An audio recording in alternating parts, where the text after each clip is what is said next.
Hi everyone, I'm Craig from Estate Bikes, here to take you through how to put together your new urban e-bike. Either you've just bought this, and if so, congratulations. We'll have you up and riding really quickly. You're going to love this bike to ride. Very easy, very comfortable to ride. Makes riding an e-bike easy for anybody. If you're thinking of buying this and haven't bought it yet, you'll get a bit of a view of what this bike's actually all about. We're also going to take you through some setup tips and tricks. This is about the latest style of e-bikes out there, and really it's all about ease of riding and comfort, and let's be honest, it looks pretty cool too. So importantly, you don't need to be an expert bike mechanic to put this together and get up and running. The bike comes 90% assembled inside this box. All you need when you get it home is first find this box inside. This has the accessories that you need to get up and riding. We have a quick start guide, easy to get you up and riding if this video doesn't work for you. Also a more detailed instruction manual, warranty card, but most importantly we have this little multi-tool. And this is all you need to put the final sections of the bike together when you take it out of the box and get up and riding. So let's get into it. Alright, now you can see, taken out of the box, and you immediately understand about 90% assembled, not a lot to do to get you up and riding. I'll give you a tip too with taking it out of the box. Easy to lay the box down on its side and drag the bike out. Then you don't need to use a lot of muscle to lift it up and get it to this position and unwrapped. So first thing we're going to do is put the handlebar on. So we need to go to the stem here. I'm going to take this top cap off, put the handlebar on, and then get it all in place and then adjust it finally. Nice thing is the handlebar is all assembled with the levers, brakes, gears, etc. So you don't need to fit any of that. So this one is shipped with the stem facing around the wrong way. Make sure it's facing forward like this, and then take our multi-tool and we're going to take these bolts out to take this top cap right off. You can loosen these and then possibly just do the rest with your finger to make it a little quicker.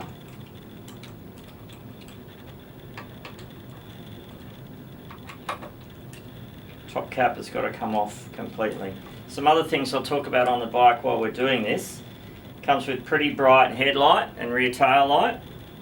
So riding at night, definitely okay. You'll lose a little bit of your battery life when you're doing that, but you still get really good range. It's a large size battery pack with this e-bike. We get a lot of questions around the amount of power that the e-bike has. This e-bike is built to be fully compliant with all Australian rules and regulations. So 250 watts of power assistance provided by the motor. How much is 250 watts, you might ask? A typical person, the amount of power that they can put out comfortably when they're trying hard is about 250 watts. We're not talking about like an Olympic cyclist or something that might put out a lot more than that, but the typical person. So if you consider how much assistance do you get with 250 watts, it's like having a second person pedaling really hard behind you, helping you go along. So a lot. It's going to make riding very easy. So put the handlebar in place, as I said there. Don't worry too much about the alignment yet. We can adjust this and get this top cap back in place. So maybe get these started with your fingers, and then we can tighten it up with our multi-tool.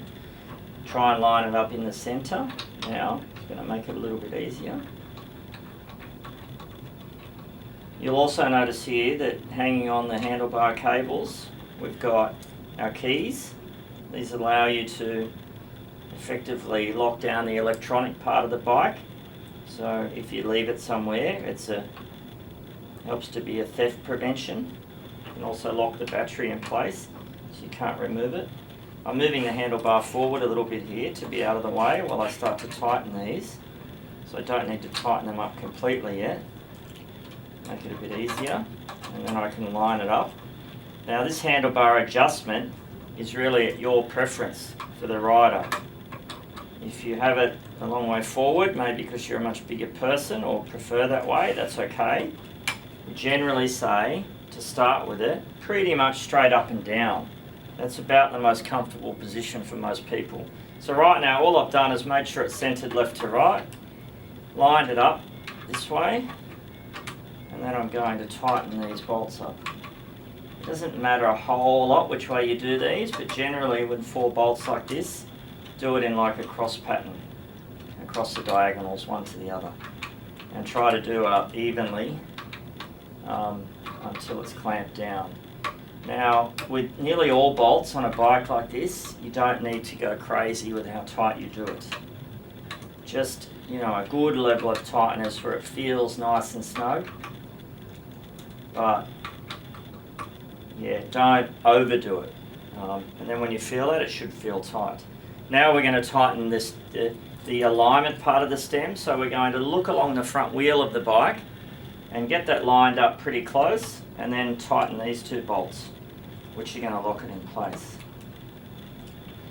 And we can also double check our headset in doing this, but it should be preset from the factory. So tighten these up. Again, you need these tight so the steering doesn't move when you're riding the bike.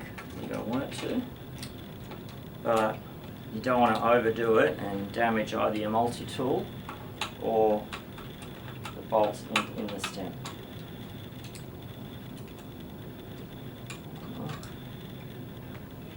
Okay, that's pretty tight, and then have a feel. Now we'll move on to the next section, which is fitting the pedals. Alright, now we're just going to fit our pedals. So they come out of this box that we used before to get the multi-tool. Pedals are marked right and left.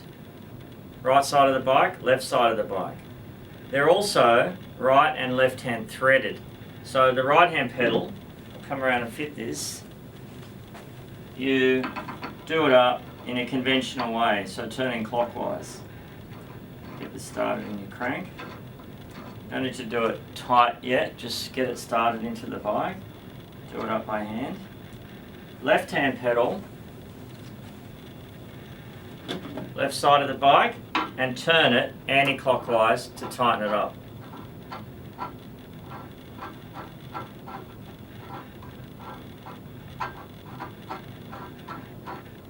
It'll take a little bit to get aligned and get started. See if we can do this. There we go. Again, do it up by hand. Pedals, they self-tighten as you're riding. So you don't need to pull these up really tight. You might ask, how am I going to tighten these? Well, fortunately, again, your multi-tool has a pedal wrench on it. This bit folded out. So once you get it done up by hand, take your multi-tool and just tighten it to where you're reasonably tight on these. Again, you don't need to work very hard at it. The pedals will keep themselves tight as you're riding. Now we're going to do a bit of adjustment to gears and check that our gearing is working well, chain won't skip, and that the bike's going to ride nicely. Okay, now that we've got the pedals on the bike and the bike almost assembled, we want to do a bit of adjustment to make sure it's going to ride nicely when you start riding. What I've done here up on this table to make it a bit easier to see, we've just put something under the side stand there so I can rock the bike up and put the back wheel in the air. Some people like to turn the bike upside down to do this. Heavier bike, not sure that's the best idea for this bike, but if you want to, that's okay. Or this might just show you the adjustment you can do when you're riding. But this is going to let me cycle through the gears and check the gear adjustment. These are Shimano gears, very good quality, very reliable on this bike. But one thing with all gearing systems on bikes like this, as you ride it, as cables stretch a little bit, as components wear, you do need to adjust it from time to time. Now you can have a bike shop do this. That would be encompassed in what they call a service. They might even replace your cables when they get to a certain age or amount of stretch. Maybe replace the chain at a certain point. This is many, many, many hours of riding down the track though, but this is a pretty simple procedure, so we'll go through how to do it, and there's adjustment built in. So what I'm able to do here, I'm able to simulate riding the bike. We're in a middle gear here at present, and then I'm going to shift it through the gears, pressing my gear button, going up a gear, and I'm looking for nice, easy shifting. Now I can already see, maybe you can hear or see that chain is skipping and see my derailleur is kind of bouncing. We need some adjustment. We'll shift through another gear. Yeah, we're still trying to climb to the next gear, so we need a bit of adjustment. We pedal enough, it will eventually go to the easiest gear, but again I can hear a little bit of skipping there, so we can adjust that. I think in this case we need to pull a bit of cable on. So on our derailleur, on the back here, we've got this pretty simple hand adjustment which is adjusting our cable pull for the gearing. So I'm going to turn that, just about one turn to start, and I'm going to turn my pedals and see if I've got rid of that skipping. It's a little better. Turn it out, another half a turn. Now it's not skipping anymore. Running cleanly. So we're close to our adjustment. Let's try going down a couple of gears. Shift it down. No skipping. Try a couple more. No skipping. We'll come back up a gear. That's 2 gears. Took a little bit to shift through 2 gears, but it's running cleanly. Derailleur's not bouncing, no chain skipping. We're pretty good. So this adjustment here, again, if you're riding, it's not shifting, skipping gears, chain is jumping, a bit of adjustment. Really, I'm only doing half a turn at a time, but get it running nice and smoothly.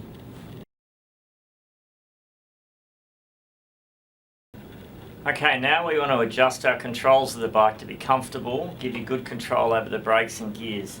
And what we're talking about is the angle of the levers here. So this has come out of the box with the levers quite high. Some people like to ride that way. I would generally say I like it down a little, about lined up with my hand, and both the same. To adjust these, there's a bolt on the top here.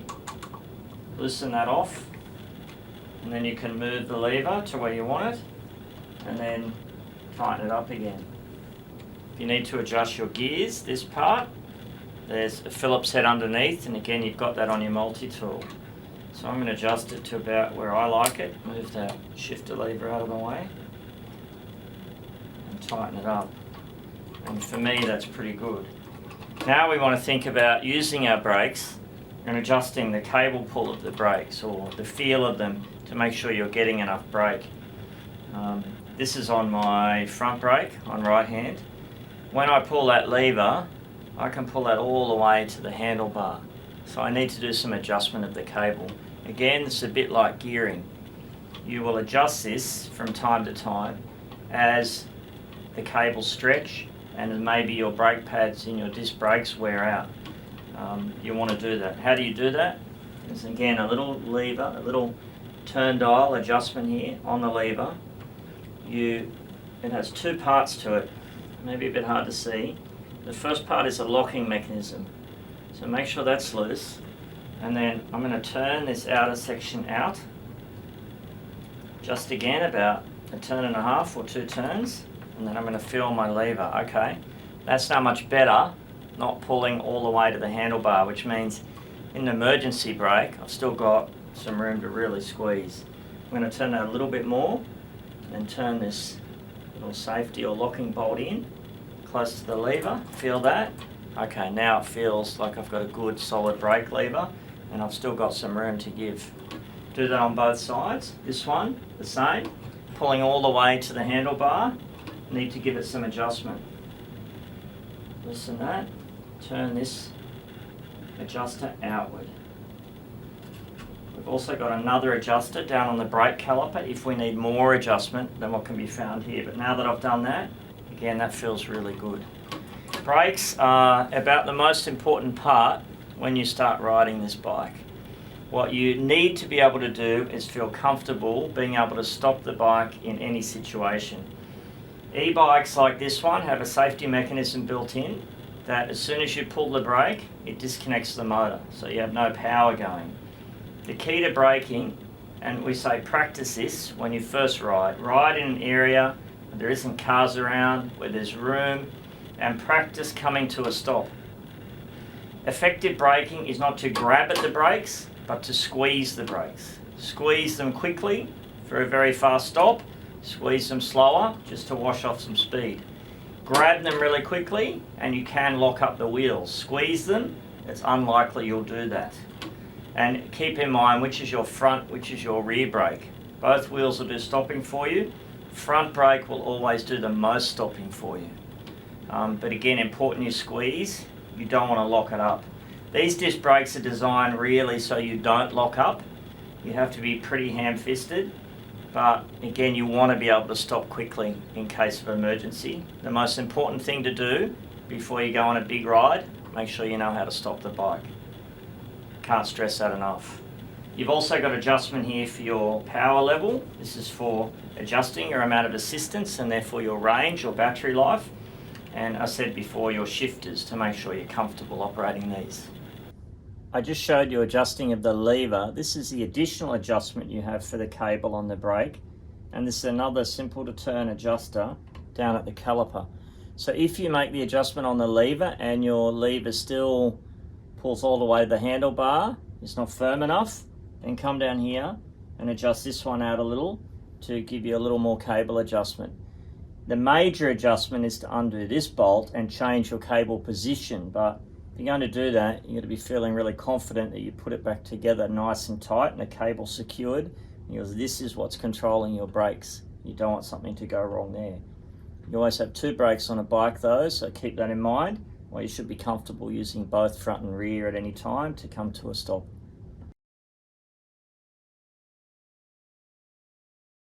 Okay, let's have a talk about the electrical part of the bike. You've got your battery installed down here.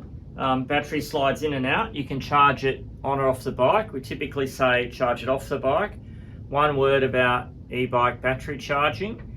You should never do it unsupervised. So not a good idea to have this in your living room on a charger while you're not in the room. We do a lot of testing with our batteries and quality control. We only use the finest battery cells in our batteries, so very unlikely that there's any issue, but safety first always. Once you have the battery charged, you can slot it in place. You've got to use your key on the side here. Make sure that the battery mechanism is unlocked, and then the battery goes in place, and then you lock it and your battery can't be removed. Your battery has an on-off switch under the front of it here. So you've got to turn your battery on. When you turn your battery on there, then you can turn on your controller here on the handlebars. Once you turn your controller on here on the handlebars, and you can see the lights on, this lets you change your mode and vary your amount of power assistance. It also gives you an idea of your battery life, of how much range you've got left remaining. The amount of assistance means how much power do you want to help you along while you're riding. The more power you use and the hillier the terrain, the less range you'll get. But honestly, these bikes will still do many, many kilometers of range with a lot of power assistance. So you've got a good capacity battery there to work with.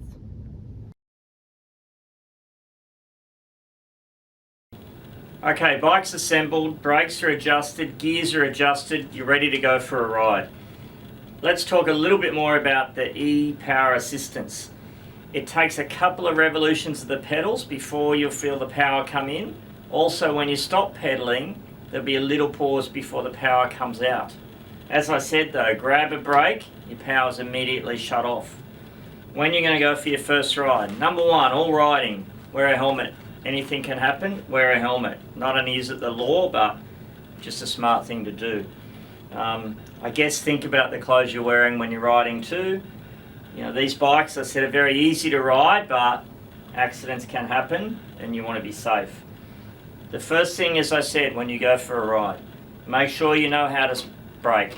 Make sure you know how to stop the bike. There's nothing more important than that. Let's talk a little bit about additional setup. Tyres come already pumped up out of the box. You're going to need to maintain those and maybe check the tyre pressures before you ride.